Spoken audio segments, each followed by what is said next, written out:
गुरु प्यारी साध संगत जी, वाहेगुरु जी का खालसा, वाहेगुरु जी की फतेह। हमारे चैनल पर आपका स्वागत है। कृपया वीडियो अंत तक देखें और लाइक कमेंट चैनल सब्सक्राइब करें।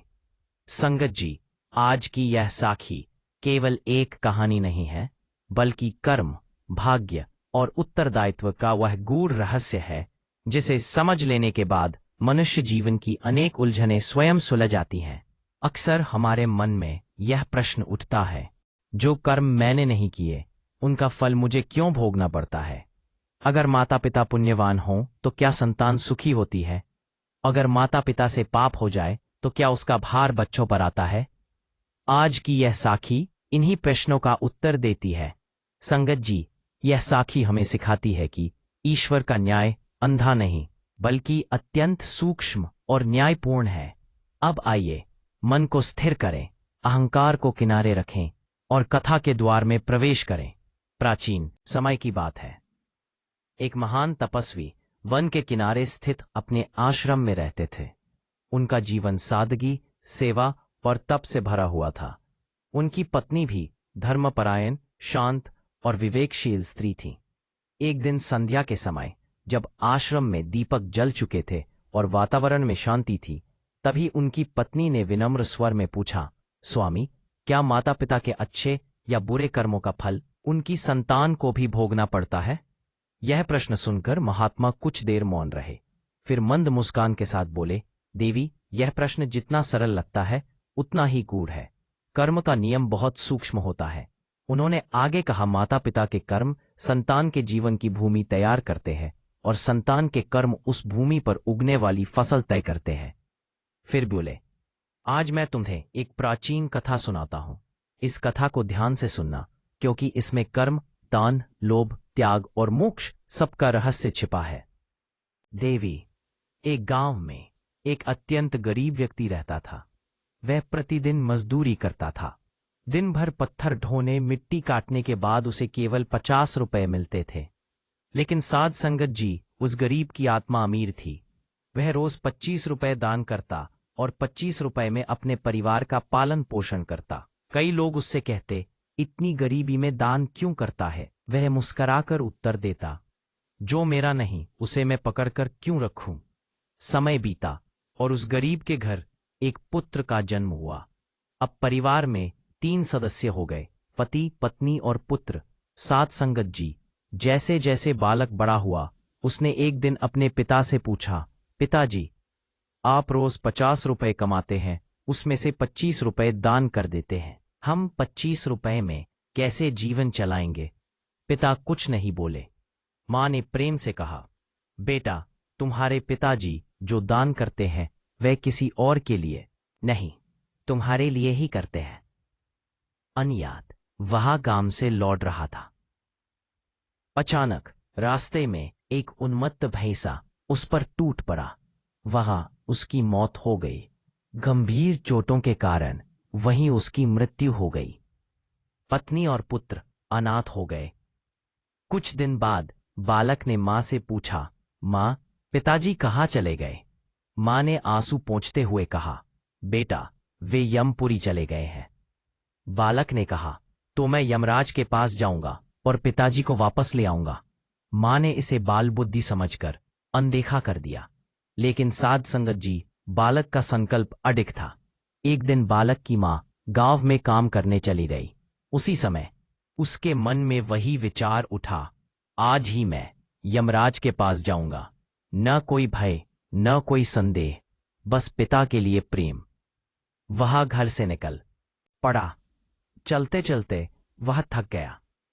एक विशाल आम के पेड़ की छाया में बैठा। तभी उस पेड़ से दिव्य वाणी आई, बेटा, तू कौन है और कहाँ जा रहा है? बालक ने कहा, मैं अपने पिताजी को यमपुरी से लेने जा रहा हूं। पेड़ बोला, यमराज से मेरा प्रश्न पूछना। मैं वर्षों से यहां खड़ा हूं, न सूखता हूं, न गिरता हूं। मुझे मुक्ति क्यों नहीं मिलती? बालक ने वचन दिया। आगे बढ़ा तो एक सर्प मिला। सर्प बोला, यमराज से पूछना, मैं क्यों इस योनि में बंधा हुआ हूं? बालक ने वचन दिया।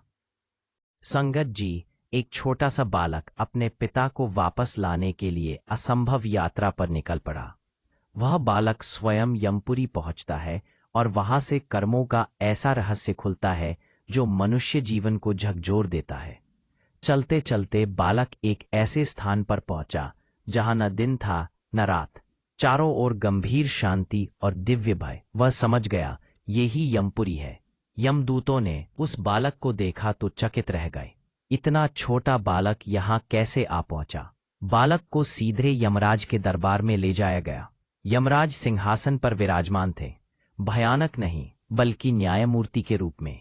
बालक ने हाथ जोड़कर कहा, हे यमराज, मेरे पिताजी को घर भेज दीजिए, हम भूखे हैं। यमराज मुस्कराए। उन्होंने कहा, वत्स, तेरे पिता ने जो किया है वह व्यर्थ नहीं गया। यमराज ने उसे अपने पास बैठाया, भोजन कराया, फिर बोले, बोल वत्स, और क्या पूछना है? बालक ने एक एक करके सभी प्रश्न रखे। यमराज बोले, पूर्व जन्म में वह विद्वान था, पर ज्ञान छुपाकर बैठा रहा, मुक्ति नहीं मिलती, उसका पुण्य पूर्ण नहीं होगा। उसने नागमणि को अपने लिए रोके रखा, दान किए बिना बंधन टूटता नहीं। वह गुरु था पर बच्चों का शोषण किया। ज्ञान का दुरुपयोग सबसे बड़ा पाप है। अंत में बालक ने कहा, मेरे पिताजी नहीं, बल्कि मुक्ति बांटने की यात्रा है। सबसे पहले वह उसी मरे हुए बगुले के पास पहुंचा। बगुला बोला, क्या उत्तर मिला? बालक ने कहा, तुम्हारा ज्ञान तुम्हारे भीतर ही सड़ रहा है। बगुले ने सारा ज्ञान बालक को दे दिया। क्षण भर में उसकी आत्मा मुक्त हो गई। बालक ने उत्तर बताया। बतख बोली, अब यह अमृत तू ही ले ले। अमृत देते ही बतख को मोक्ष मिल गया। किसान ने उत्तर सुना। उसने कहा, वत्स, तू ही मेरी पुत्री से विवाह कर ले। विवाह हुआ, कन्यादान पूरा हुआ। कुछ ही समय में बावड़ी में जल उमड़ पड़ा। सर्प बोला, अब किसे दूं? दान कभी बोझ नहीं होता। सर्प मुक्त हो गया। अंत में वह आम के वृक्ष के पास पहुंचा। वृक्ष बोला, मेरा ज्ञान ले लो। ई वृक्ष मुक्त हो गया। बालक पत्नी और धन के साथ घर पहुंचा। मां ने सब कुछ सुना। तभी उसे समझ आया, तेरे पिता का दान व्यर्थ नहीं गया।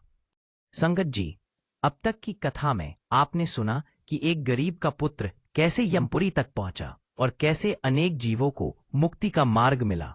अब कथा एक ऐसे मोड़ पर पहुंचती है जहां पिता के दान का वास्तविक फल पूरी तरह प्रकट होता है। जब वह बालक अपनी पत्नी के साथ घर पहुंचा तो मां उसे देखकर फूट फूट कर रो पड़ी। मां बोली, बेटा, मैंने सोचा था तू भी मुझे छोड़ दया। बालक ने मां के चरणों में सिर रखकर सारी यात्रा की कथा सुना दी। मां सुनती रही, आंखों से आंसू और मुख पर विस्मय। तभी मां ने कहा, बेटा, अब मैं समझ पाई।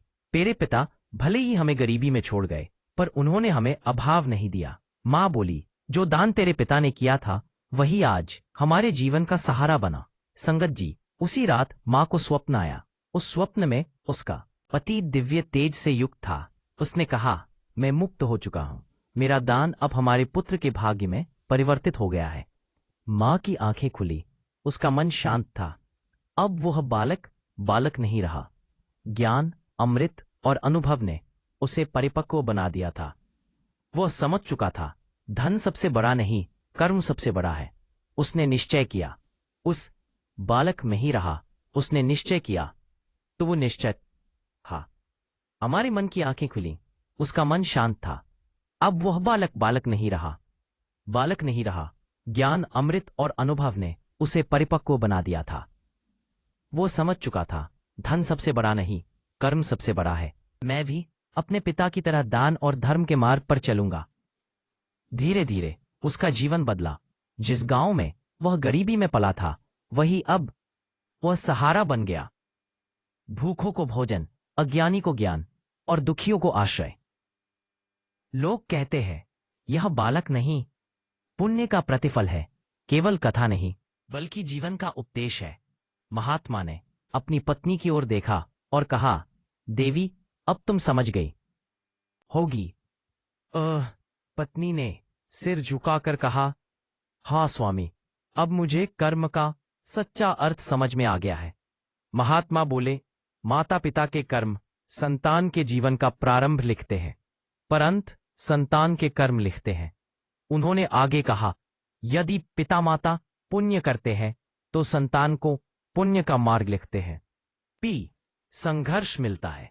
संगत जी, यही संदेश गुरु नानक देव जी ने दिया। जैसा बीज बोएगा वैसी फसल काटेगा। कोई भी कर्म नष्ट नहीं होता, न आज न कल, न इस जन्म न अगले जन्म।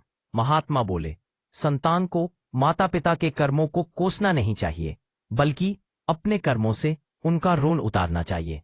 साथ संगत जी, इस पूरी कथा का सार यही है, दान से दरिद्रता नहीं आती, ज्ञान छुपाने से बंधन बढ़ता है, कर्तव्य अधूरा छोड़ने से जीवन अटक जाता है। माता पिता का पुण्य संतान के संकट में ढाल बनता है।